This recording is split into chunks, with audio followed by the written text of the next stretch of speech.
Sejam bem-vindos. Nós falamos num primeiro momento sobre a existência de Deus. E agora, neste segundo momento, estamos falando da natureza de Deus. Falamos na última aula sobre os atributos divinos em geral. E hoje vamos falar sobre os atributos entitativos. Chamam-se atributos entitativos ou metafísicos aqueles que se referem ao próprio ser de Deus. Estes atributos são os seguintes: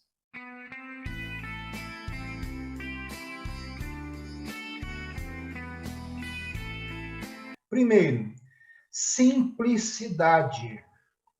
Deus não é composto de partes, nem quantitativas, nem metafísicas, nem mesmo lógicas. Por quê? Porque toda composição supõe imperfeição, pois o composto depende necessariamente dos elementos ou das partes que o constituem. Ele é, portanto, em relação a seus componentes, um ser secundário e derivado. Ora, Deus é o ser absolutamente primeiro, logo não é composto de forma alguma e, portanto, é perfeitamente simples.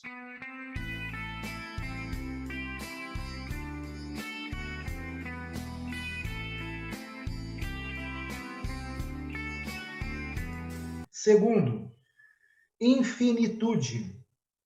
Deus é infinito, quer dizer, sem limite no seu ser, uma vez que é o ser por si. Quer dizer, o ser que existe por sua própria essência. De onde lhe poderia vir um limite qualquer? Não poderia vir de uma vontade estranha, uma vez que nada existe acima de Deus, que de nada depende e tudo dele depende. Não poderia vir, além disto, de sua própria vontade, pois Deus não se fez a si mesmo. Enfim, não pode vir de sua própria essência ou natureza, pois esta essência resume todas as perfeições e exclui toda imperfeição e, portanto, todo limite.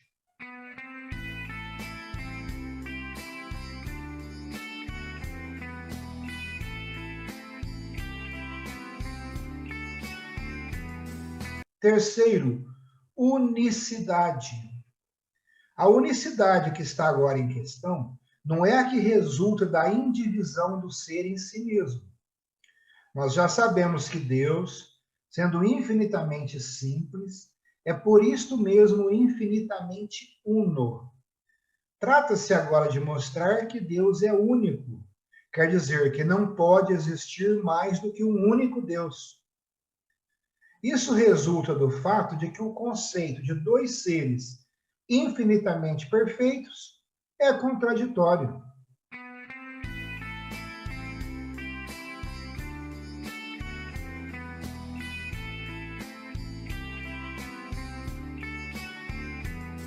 De fato, Deus é tudo o que é por sua própria divindade, quer dizer, por sua natureza.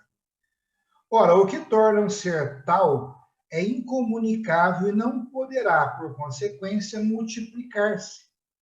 Se um homem fosse um tal homem pela própria natureza humana, e não, como é o caso, pelas qualidades individuais que o distinguem dos outros homens, ele não constituiria senão um único ser com a humanidade. Seria a própria humanidade, e não poderia existir outro homem além dele. Assim, Deus, sendo a própria natureza divina, não pode existir mais que um só Deus.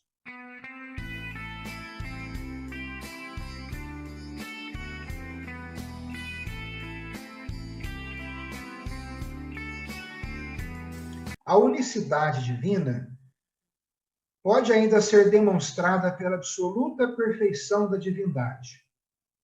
Se existissem vários deuses, eles difeririam necessariamente entre si. Ora, esta diferença exigiria que um possuísse o que faltasse a outro. que não seria, então, absolutamente perfeito e, por consequência, não poderia ser Deus. Ou então que a ambos faltasse alguma perfeição possuída pelo outro, e, neste caso, nenhum possuiria a perfeição infinita. Quer dizer, nenhum seria Deus.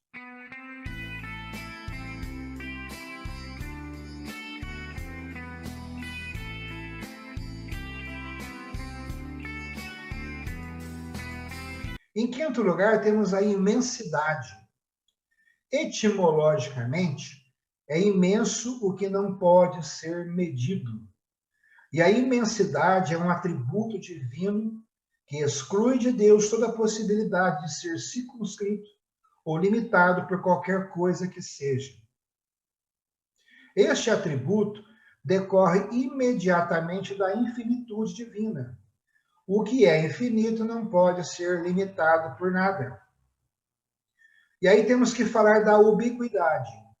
A ubiquidade ou presença de Deus em todas as coisas não se realiza senão pela criação do mundo. Deus está presente ao universo e a cada parte do universo que ele conserva pela ação contínua de seu poder.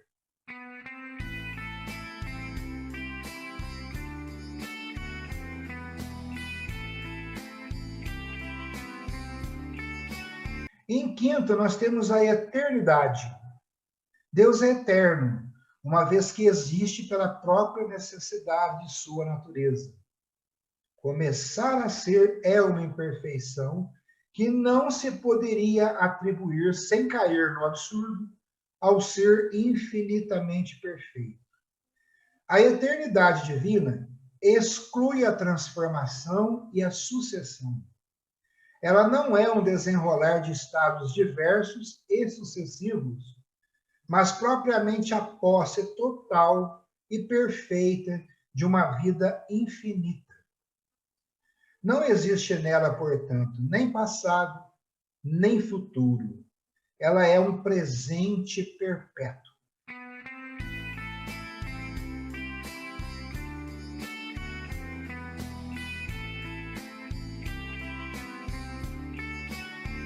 Onde é que isso aí se encaixa no nosso treinamento?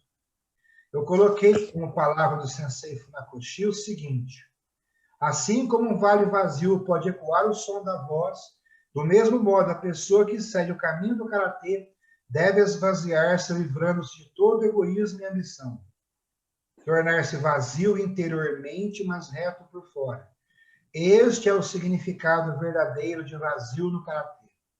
Quando a pessoa percebe a infinidade de formas e de elementos no universo, ele se volta para o vazio, para o vácuo. Em outras palavras, o vazio não é outra coisa senão a verdadeira forma do universo. Palavra do Sensei Funakoshi.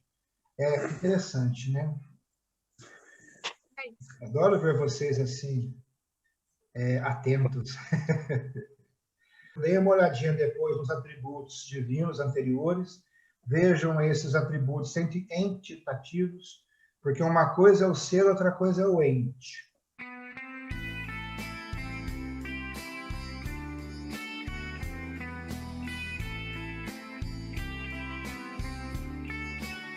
Tá? Mas dê uma olhadinha, procure ali onde é que isso aqui entra no kata. O kata representa o quê? O kihon? Como é que a arte marcial poderia fazer, auxiliar com que nós nos desenvolvêssemos? Será que é só essa busca pela perfeição? Nós visualizamos um kata ideal. Esse kata ideal representa o quê? Seria uma representação divina, né? Onde é que entram esses encaixes aí? Para a gente, quando falar do verdadeiro caminho do karatê, realmente saber do que a gente está falando. E é claro que nesse ponto em que vocês já estão, vocês vão perceber que quando alguém iniciante ou que não conhece nada pergunta: ah, mas vocês falam muito do caminho do karatê, que caminho é esse? Depende da pessoa, você não tem às vezes nem pique para começar a falar, porque são tantos detalhes, é tão profundo na simplicidade, não é não? Vida longa e próspera, muita saúde, paciência e perseverança. Um grande abraço a todos.